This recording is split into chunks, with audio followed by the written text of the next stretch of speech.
I think my phone was being stalked. It's hard to explain what happened to me.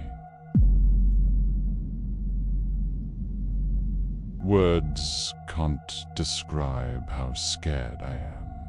Even telling this story now, I know if I don't get this out, I'm going to explode. So, here goes. My phone freaked out and I lost it. Somewhere.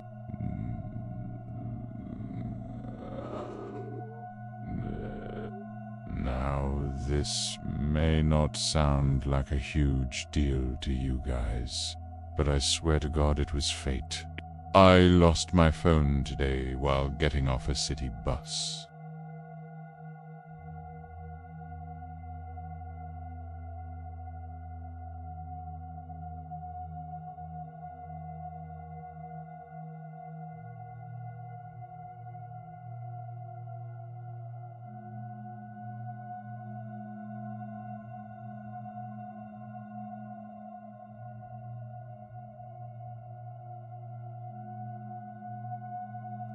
There it was. Someone had left my phone on the lawn earlier that evening. I don't know who would do this. There was a second person behind him. It was a woman. It was long and shiny, and it glistened in the light. I don't know why, but this terrified me more than anything. The man grabbed my phone and walked toward the edge of my property. The woman followed closely behind him. I wanted to scream, but no sound came out. I was frozen in place. She was shorter than the man, and she had a big black bag over her shoulder. Did that. I watched in horror as he disappeared into the darkness. I keep seeing the woman's smile in my nightmare. I've tried to forget about it, but it's impossible. I still hear the sound sometimes. Tap, tap, tap, tap, tap, tap, tap, tap, tap. Pitch driving me insane. I'm writing this journal to get it all out of my system. I feel like if I don't write it down, I'll explode. Woman stayed on my side of the fence for a moment. She looked directly at me and smiled. It was a cruel, malicious smile that sent shivers down my spine. She then turned around and jumped over the fence and vanished into the night. I couldn't help myself. I had to get closer to find out what was going on.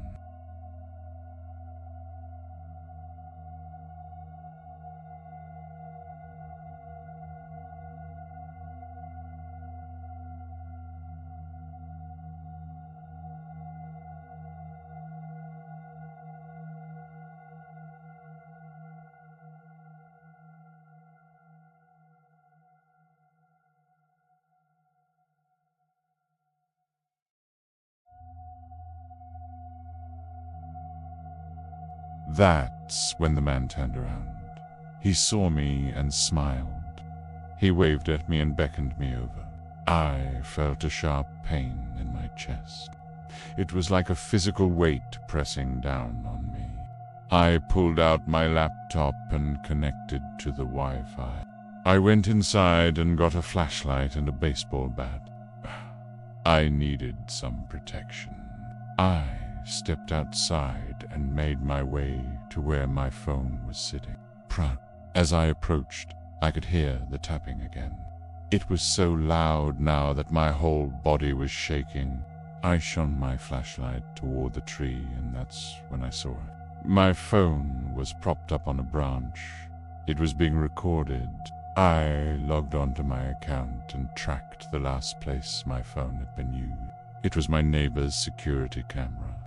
Their light was on, and it illuminated a part of my yard that I hadn't noticed before.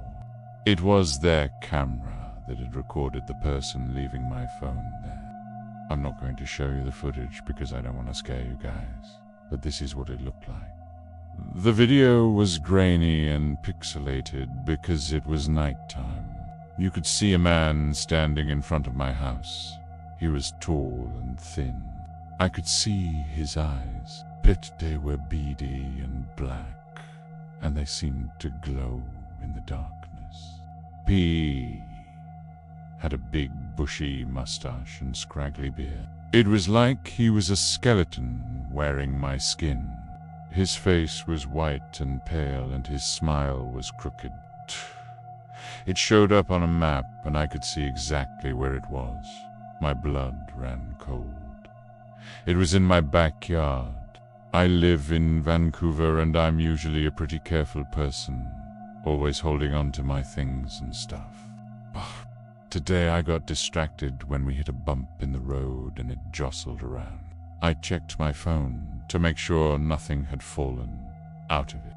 And then when I stood up to get off the bus, the next thing I knew, my phone was gone. I ran off the bus and started looking around for it, but it was no use. It was gone. So I called my phone. It went straight to voicemail. I tried calling it again. Again, it went to voicemail. I could hear the ringtone, but it wasn't coming from my phone. All the while, I kept hearing this noise, like a distant drum. Tap, tap, tap, tap. It sounded like it was coming from inside my head. I stopped outside the restaurant and looked around. That's when I saw it. It was coming from above. There were people walking around on the roof. I felt a chill go down my spine.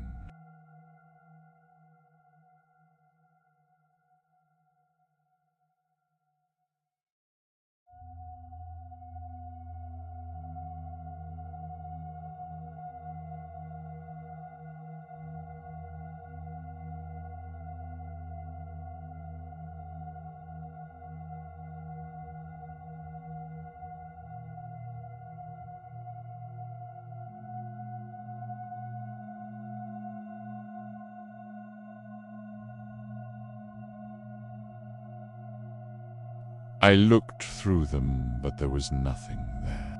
Then I looked down and saw something strange. There was a big, muddy print right here in the middle of the sidewalk. It almost looked like a boot print, but I couldn't be sure. My heart started beating really fast, like tap, tap, tap, tap. I couldn't stop thinking about that boot print. It made my skin crawl. I walked back to the bus stop, shaking, hoping someone had turned it in, but no one had. I decided to go home. On the way, I passed by a McDonald's. Maybe I dropped it there. Nope, nothing. When I finally got home, I still couldn't stop hearing the sound. I sat down on the couch and thought to myself, maybe I should just accept that my phone is gone. I looked around my yard, but all I could see was darkness. It was getting darker and colder. I had good pen, I remembered. I wanted to get it out of my yard, but it was dark and I was scared to go out there alone. I took a step back, and that's when I saw another camera. I wanted to run back inside, but then I noticed something else. The man turned back to the camera and said something to the woman. She nodded and reached into her bag. She pulled out a knife. The man walked to the edge of the property and jumped over the fence. It's been 3 weeks since that day, but I still haven't slept a single minute. There's something out there in the darkness watching me. I know it. I am never letting another tenant move into my spare bedroom again. That much I can promise you. But it wasn't always like that. And in fact, there was a time where I really needed some extra money and was desperate to rent out the one thing I had to offer, my home. It all started when I placed an ad online for the spare room in my apartment. It didn't take long at all before I started getting responses. He kept to himself, writing away in his room all day. I hadn't really seen him since he moved in. Actually, until one night I heard loud footsteps coming from upstairs. I tossed and turned for hours, listening intently, to every little sound in the house. Suddenly, I heard it again. The unmistakable sound of heavy footsteps, followed by a crash. Hundreds of photographs lay scattered across the floor, covering the entire closet space. I bent down and picked one up. How could he have been in my house for so long, and I not know? Why had he been watching me? And how did he take these pictures without me knowing? I wanted to confront him, but I knew he wouldn't be there. I could feel my heart racing and my breathing becoming more rapid. But I knew they wouldn't find him. He had vanished without a trace. I never saw Patrick again. The police never found him, and the case went cold. I still can't believe how stupid I was to let him move in. If only I had listened to my gut instincts, maybe things would have been different. I stumbled back and almost tripped over a rock. I forced myself to slow down and think clearly. I needed to find answers. I went through every inch of the room, tearing things apart and looking for clues. I found his journal on the bedside table. I hesitated for a moment before opening it, knowing that whatever I read might not be pleasant. But I needed answers, and this was my best chance of getting them. It was a picture of me asleep in my bed. I read about his dreams, his fears, and his hopes for the future. What had I done to deserve this? How could I have been so stupid as to let him move in? I tried to calm myself down, but it was difficult. The realization that I had been living with a stalker was too much to bear. One had to get out of there. I gathered a few belongings and fled my apartment. I didn't know where I was going, but I just needed to get away from there. But there was one entry that stood out among the rest. It was a detailed account of what he had been doing since he moved into my house. I read, "He's never here. It's so easy to get close to him. Yeah. All I have to do is wait until he falls asleep, and then I can get into his room. He won't even know I'm there." My blood ran cold. He was talking about me. He had been watching me all along. I quickly looked around the room to see if any cameras were left behind, but I didn't see anything. I continued searching the room, but I found nothing else out of place. I could almost feel his presence behind me, even though I knew he was gone. I didn't stop running until I reached a park. I collapsed on a bench, gasping for breath. I tried to catch my breath and think clearly, what should I do now? I couldn't go home. I knew he would still be there waiting for me. And besides, I was afraid of what else I might find. I examined the pictures more closely and realized they had been taken over a period of several months. Some of them showed me alone in my bed, but many others showed me sleeping next to Patrick. They weren't just pictures of me either. There were pictures of Patrick, too, taking notes at a desk, sitting on the couch, and even standing in front of the mirror showed bit. I got out of bed and slowly made my way down the hallway toward Patrick's room. When I reached the door, I hesitated for a moment. Should I knock? Should I call out to him? No, that would be stupid. What would I say? You're being too loud. I shook my head and knocked on the door anyway. There was no response. I knocked again, louder this time. Still nothing. Bruh. I tried the door to see if it was locked, and it wasn't. So I opened it slowly and stepped inside. I sat up in bed, wondering who was up so late. I don't know why, but suddenly I was overcome with the urge to open it. I reached out and grasped the knob, then pushed it open slowly. I felt a rush of cold air, and I could hear what sounded like scratching from behind the wall. I froze, unsure of what to do. Should I continue investigating? Was it dangerous? I tried to calm myself down and convince myself there was a reasonable explanation for everything. Taking a deep breath, I stepped closer to the closet and peered inside. Then I realized it was probably just Patrick. I tried not to think too much of it. I mean, why would someone walking upstairs sound like they were stomping on nails? I decided it was probably better not to ask and just go back to sleep. One user caught my eye, though, and it was this guy. Patrick Pease seemed nice enough.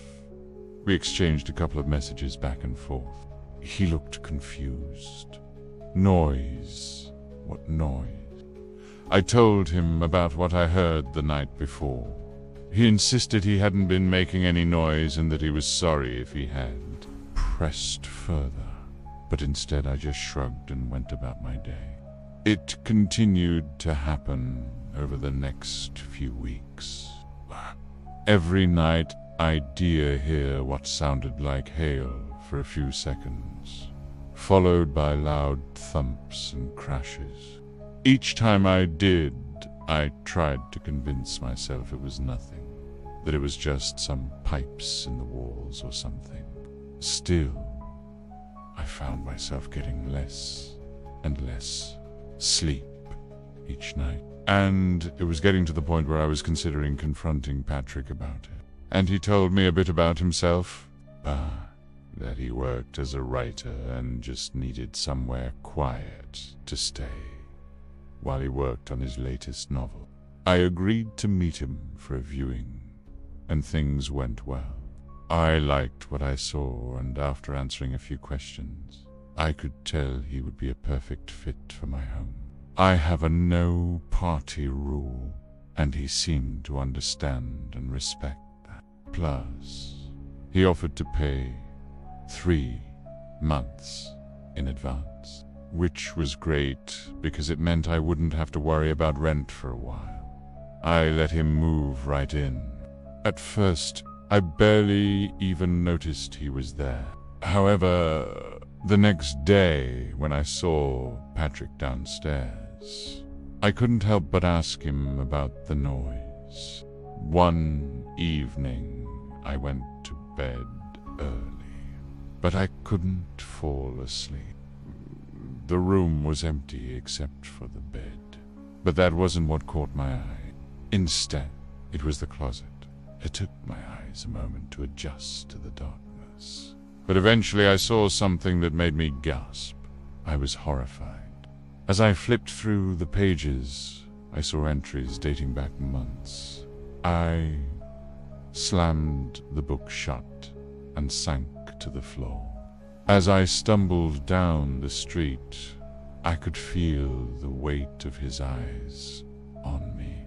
That's when I decided to call the police. I told them about Patrick and what I had discovered. They took my statement and said they would investigate. I had the worst feeling in my stomach. It felt like a heavy rock was crushing me, and then the rocking stopped. Total silence. Just as I was about to drift back off to sleep, I heard it again. Or was it? I sat up in bed and looked around the room. Everything was in its place. Nothing had changed. There was nothing out of the ordinary. I walked over and picked it up, turned the volume up as loud as it would go. Nothing but static. I switched the channels, hoping to catch a glimpse of our sleeping baby downstairs. But when I did, my blood ran cold. Yet, I couldn't shake off this feeling of dread that had settled upon me. This spoke. I couldn't understand the language, but I didn't need to.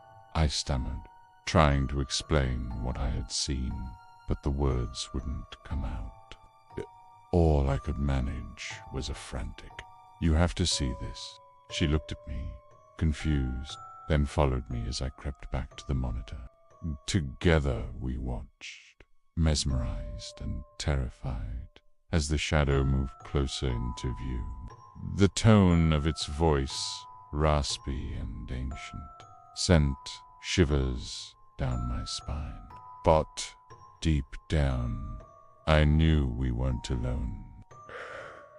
Every creak of the house, every rustle of leaves outside our window made me jump. I was awoken in the dead of night by a faint sound, a lullaby sung in a language I didn't recognize. It was soft, almost a whisper, yet it echoed through the room, sending shivers down my spine. My wife slept soundly beside me, oblivious to the disturbance that had woken me. I kept expecting to see that gaunt, shadowy figure emerge from the darkness, but it never did. Yet the sense of being watched never left me. As I neared the room, the singing grew louder, more insistent. The singing grew louder, and I could feel vibrations in the floor beneath me. Finally, I emerged into a small chamber, and there, standing in the center, was a woman. I checked the crib, the changing table, the rocking chair, but there was no baby. I remained frozen, listening intently. When I finally dared to move, I stumbled back out into the hallway. Her head was bowed, and she was singing a soft lullaby in a language I didn't understand. With a scream, I turned and fled, scrambling back through the passage and into the safety of the closet. I could hear her voice echoing behind me, growing louder, more insistent. I searched the room, half expecting to see the woman standing in the shadows, but she was gone. Boop. And sometimes, when the wind blows just right, I can still hear the faint strains of that haunting lullaby echoing through the halls of my home. I never saw her again, but I often heard her singing in the dead of night.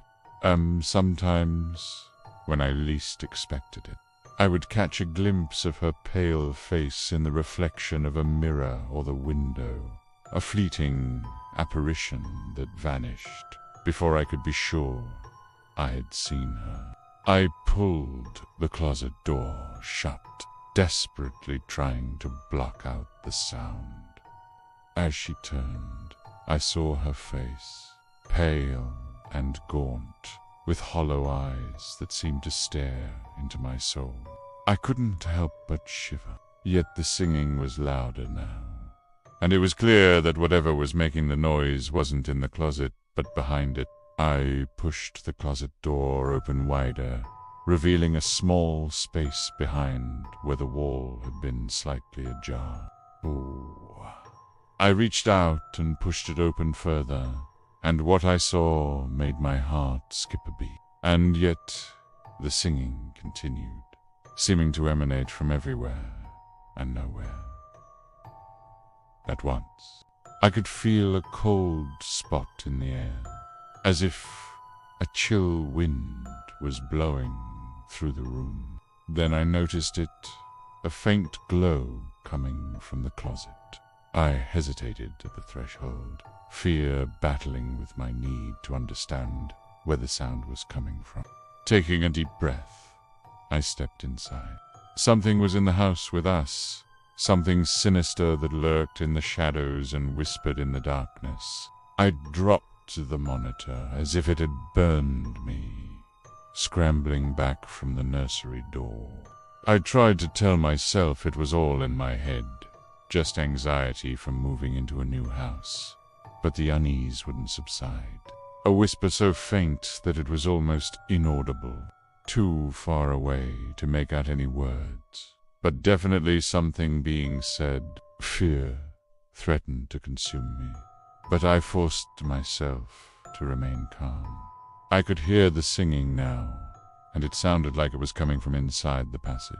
Curiosity and fear warred within me, but my desire to uncover the source of the lullaby was stronger. I crawled through the opening, bracing myself for whatever awaited me on the other side. In that moment, I felt a cold dread seep into my bones. We were being watched. It was as if the room itself was peering back at us, sharing its secrets only through this cryptic display. I picked up the monitor and turned the volume up, hoping to hear something, anything that could make sense of what we were seeing. We spent the rest of the night huddled together in our bed, too afraid to go anywhere else. The monitor was knocked off its stand, its screen shattered, a silent testament to the terror it had captured. But all that came through was a distorted whisper that sounded like the rasping of fingernails on a chalkboard. But as the sun streamed into our room, casting long shadows across the floor, the dread lingered. My wife and I exchanged a worried glance. What had we unleashed by bringing that monitor into our home? The hairs on the back of my neck stood on end, and I couldn't help but shiver. I blinked, thinking I must have imagined it. But when I looked again, the shadow was still there. I stared at it, trying to make sense of what I was seeing. It was a small, dark shape, like a person, yet not quite human. I couldn't bring myself to look away, even though fear was constricting my throat. My wife was fast asleep beside me, and I didn't want to wake her. So I lay there frozen, straining my ears to listen. How could there be a presence in the room when we were sure we were alone? Had I made a terrible mistake by buying the second-hand monitor? Was this some kind of warning? I wanted to call the police. But what would I say? There's a monster in my nursery. They'd think I was crazy. No one would believe me. It happened again, a whisper so soft and distant. It could have been a figment of my imagination.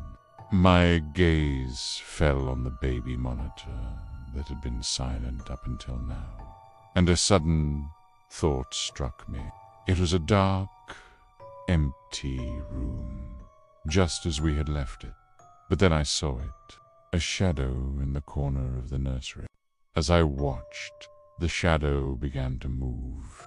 It took a step forward, then another, each movement sending chills down my spine.